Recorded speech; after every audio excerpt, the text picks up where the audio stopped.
my presentation on the country of Spain. In my presentation, I will be discussing a little bit about the cultural background of Spain, as well as their economy, their legal system, and how to approach business meetings when you're in the country. I will also be addressing travel considerations as well as small pragmatic nuances unique to the Spanish business world. A few fun facts about the country of Spain.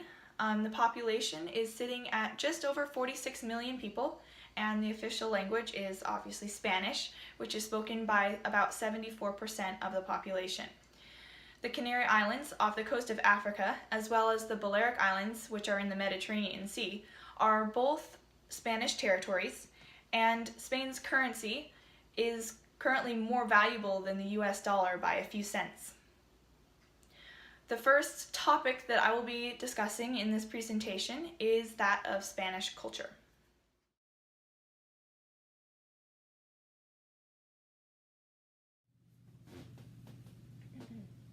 Spain has a vibrant and colorful culture of people who like to laugh and enjoy life. In Spain, they have a very loose concept of time, and this means that they are much less concerned with efficiency than people who are conducting business here in America.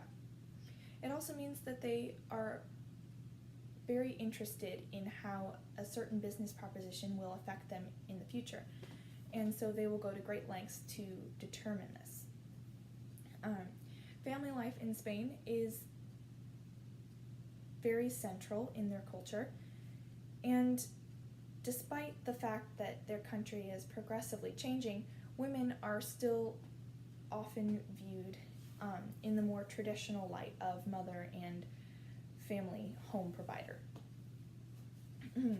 Another aspect of the culture that is important to the Spanish people is leisure. And so because of this, they have a much more relaxed atmosphere in business and are more tolerant of ambiguity and uncertainty in business dealings.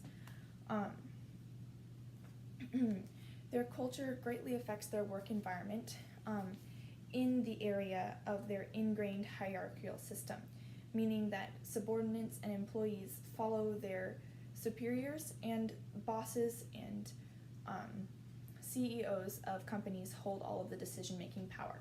There's a very large power distance in the workforce, and you will rarely see employees communicating directly with their employers.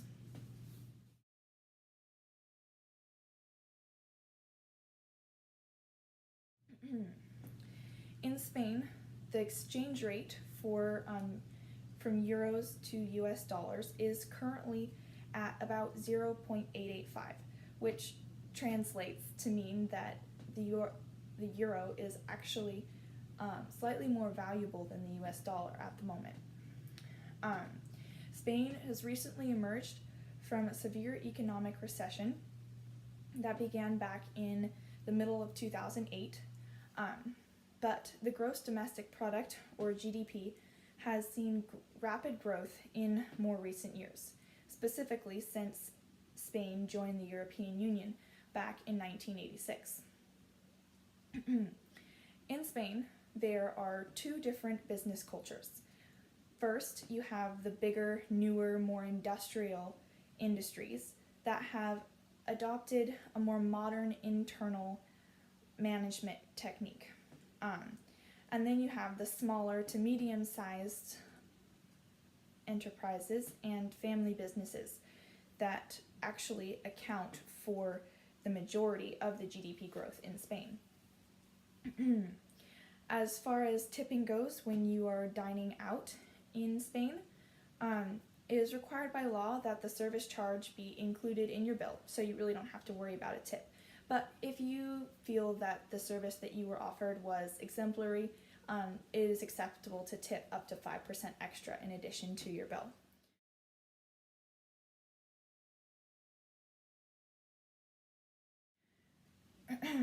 The legal system in Spain is a bit different from what we have here in the United States. Spain operates under civil law, as opposed to the US, which utilizes the common law system. I think the key difference between civil law and common law is that civil law is laid out in a more cut and dried fashion.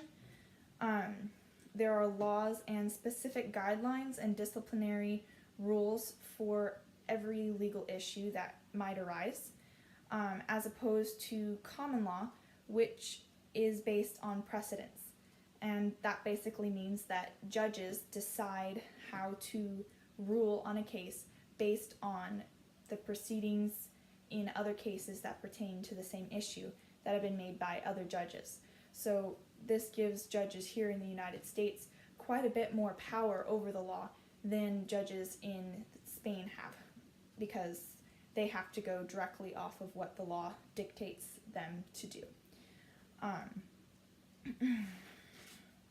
One important thing to know when you are in Spain is the emergency contact number, which is 112.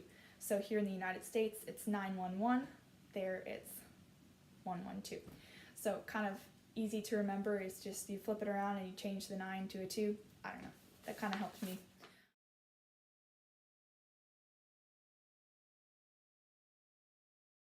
So when you're traveling to Spain for business, it is extremely important how you dress.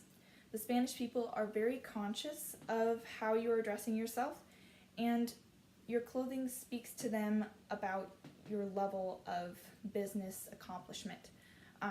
So because of this, it is vital that your attire display professionalism, style, and a serious approach to business.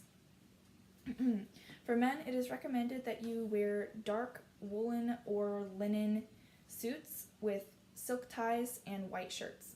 Because of the hot climate in Spain, it is also acceptable to wear more lightweight suits. And for women, well-cut suits and dresses made out of high-quality fabric.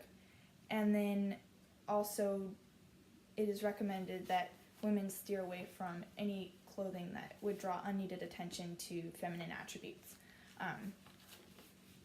You don't want to be dressing in a way that's inappropriate, because it really reflects poorly on you as a business individual, and it can also reflect badly on the company that you're representing.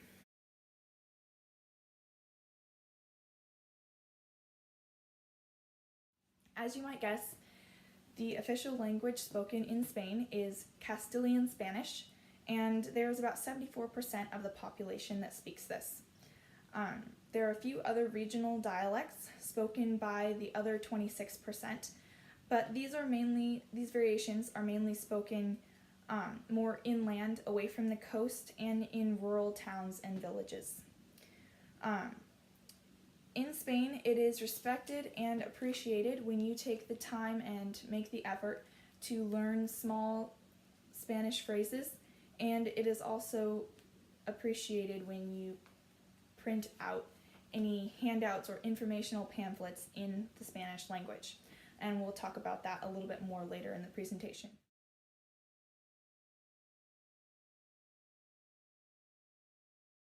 When you're preparing to travel to Spain, there are a few things to be aware of and to have with you.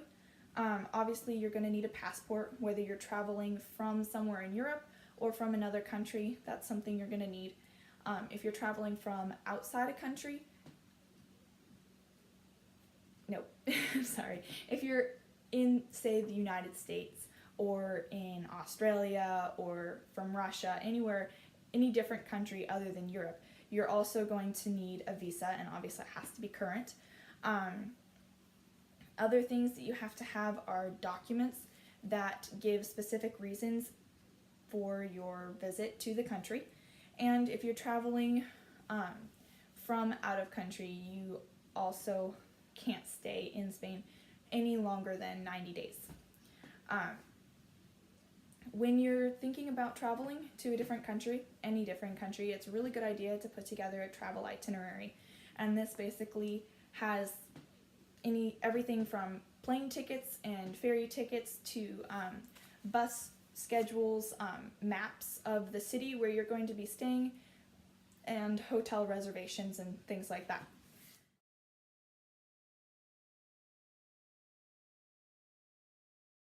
Once you have arrived in the country, you'll want to contact the people that you're supposed to be having meetings with and set those meetings up. But because of the family-oriented culture in Spain, it would be wise to consider setting up a meet and greet of some sort so that you can get to know your Spanish business counterparts in a less formal setting. Spanish people are very interested in you as the individual, and so it will help later meetings to flow more smoothly if you kind of get the initial greeting and getting to know each other out of the way. A key thing to remember during meetings is that Spanish people will never admit if they are struggling to understand something you are saying. Because of this, as I mentioned earlier, it is vital that you have a summary of your presentation with key points and notes and takeaways printed out in the Spanish language. This will allow them to clarify questions that might come up for them and make it so that they don't have to ask you, and allow them to kind of save their face, if you will, and preserve their self-image as a confident, competent business person.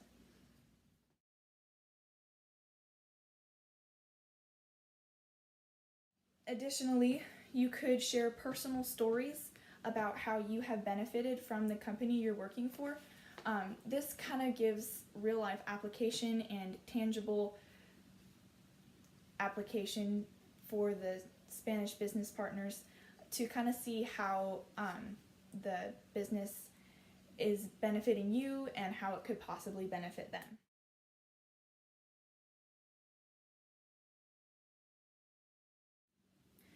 And lastly, in conclusion, I would like to discuss briefly business meals, because they're a little bit different when you get into Spain.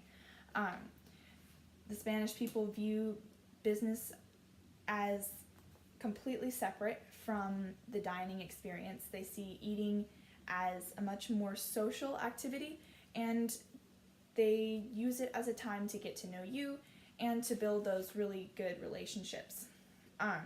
So you can expect to answer a lot of personal questions about your family and about yourself and your business career and all of that sort of stuff if you go out to a dinner of some kind, but I would not expect to ever discuss business at a meeting after all the research I've done.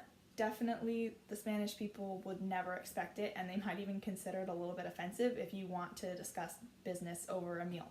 So if you want to do business over a meal, I would definitely recommend making it very clear up front and telling them exactly the purpose of the meeting so that they're aware of it up front.